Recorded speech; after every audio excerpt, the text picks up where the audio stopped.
కేరవడి గ్రామ పంచాయతీ సంబంధించి survey number 4 LPM number 110లో దాదాపు 24 ఎకరాలు శ్రీ ఆంజనేయ స్వామి గుడికి చెందిందని చెప్పి ఎంఆర్ఓ గారు అదేవిధంగా ఎండోమెంట్ ఆఫీస్ వాళ్ళు అందరూ కూడా నిర్ధారించడం జరిగింది.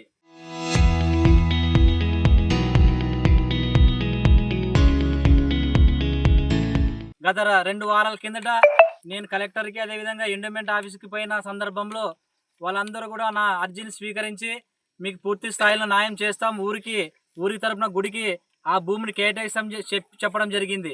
అందులో భాగంగా ఈ ఎండోమెంట్ ఆఫీసర్ ఏసీ గారు ఎంఆర్ఓ గారికి పూర్తి స్థాయిలో లేఖ రాయడం జరిగింది. మీరు ఏదైతే శ్రీ ఆంజనేయ స్వామి భూమి ఉందో దానికి సంబంధించి పూర్తి స్థాయిలో మీరు సర్వే చేయండి అని చెప్పి నోటీస్ ఇవ్వడం జరిగింది. ఆర్సీ నెంబర్ A6/333/2026కి సంబంధించి ఇవ్వడం జరిగింది.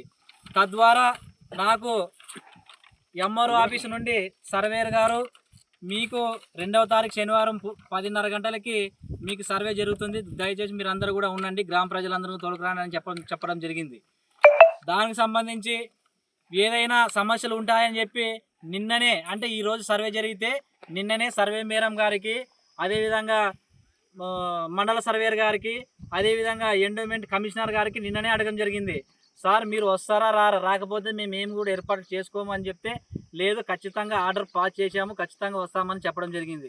కానీ ఈరోజు మేము పొద్దున 9 గంటలకు దాదాపుగా 100 మంది రైతులు యువకులు అందరూ కూడా ఇక్కడికి సర్వే నెంబర్ 4 దగ్గర ఉంటే, ఇప్పుడు ఏదైతే 4 వ్యక్తులకు సంబంధించి వాళ్ళ దగ్గర పూర్తి స్థాయిలో లొంగి ఇప్పుడు ఎంఆర్ఓ దగ్గర నుంచి ఎండోమెంట్ ఆఫీసర్ వరకు ఎవ్వరు కూడా రెస్పాండ్ కావడం లేదు.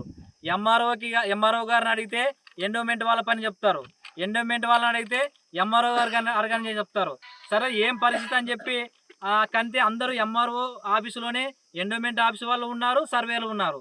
అందరూ ఉండి కూడా ఇప్పుడు ఈ భూమి కొలవడానికి రమ్మంటే ఎవరు కూడా రాని పరిస్థితి. ఈ 4 వ్యక్తులకి వాళ్ళు పూర్తి స్థాయిలో బానిసై వాళ్ళ ఇచ్చినటువంటి డబ్బులను తీసుకొని ఈ విధంగా ఆంజనేయ స్వామికి మోసం చేస్తారు. నేను ఒకటే చెప్తున్నా, ఎండోమెంట్ కమిషన్ దేనికి ఉందో ఇప్పటికి నాకు అర్థం కాలే. ఎందుకంటే వాళ్ళు మీకు సర్వే చేస్తాము, పూర్తి స్థాయిలో మీకు న్యాయం చేస్తామని చెప్పిన దానికే మేము దిగింది దీంట్లో, లేకపోతే మేము దిగము. కాబట్టి ఎండోమెంట్ను కూడా పూర్తి స్థాయిలో రద్దు చేయాలి. ఎండోమెంట్ ఆఫీసు కమిషనర్ ఎవరైతే ఉన్నారో ఆయన పూర్తి స్థాయిలో కూడా అవినీతికి పాల్పడుతున్నాడు. ఎందుకంటే ఇప్పుడు నేను ఫోన్ చేస్తే మేము ఆ మీటింగ్లో ఉన్నాం, అది ఉన్నామని చెప్పి రకరకాల కారణాలు చెప్తున్నాడు. మేము 100 మంది వచ్చాం సార్, పొద్దున్న నుంచి ఇక్కడ ఎండకుండామని చెప్తే కూడా ఏమాత్రం కూడా పట్టించుకోవడం లేదు కమిషనర్ గారు పూర్తి స్థాయిలో. ఇప్పుడు ఏదైతే సర్వేయర్ గారు, మండల సర్వేయర్ ఏదైతే ఉన్నారో నాకు నోటీస్ ఇచ్చినారు కదా, సర్వేయర్ వచ్చి కాసి ఇక్కడ స్పాట్లో ఉండి ఎండోమెంట్ వాళ్ళు వస్తేనే కొలవండి, లేకుంటే మీరు కొలవద్దని అని చెప్పి కూడా చెప్పడం జరిగింది. వాళ్ళు కూడా ఈ సేంతుకు ఏమాత్రం కూడా ఈ పొలంతుకు చూడలేని పరిస్థితి. కాబట్టి పూర్తి స్థాయిలో అధికారులందరూ కూడా ఎవరైతే ఈ కబ్జాకి గురి చేశారో వాళ్ళు చెప్పినట్టుగానే వాళ్ళు ఇచ్చినటువంటి డబ్బులకు ఆశపడే ఎవరు కూడా ఈ చేనులోకి జరగడం లేదు. అయినా కూడా ఈ సాయంత్రం వరకు 5 గంటల వరకు ఇక్కడే ఉండి వెయిట్ చేస్తాం. ఏ అధికారి అయినా వస్తే సరిపా, లేకపోతే పూర్తి స్థాయిలో మినిస్టర్కి అదేవిధంగా పై కమిషనర్ గారికి కూడా దీన్ని పూర్తి స్థాయిలో ఇచ్చేస్తాం. ఇంకా రేపు ఇంకా 2-3 రోజులు ఇంకా టైం ఇస్తాం.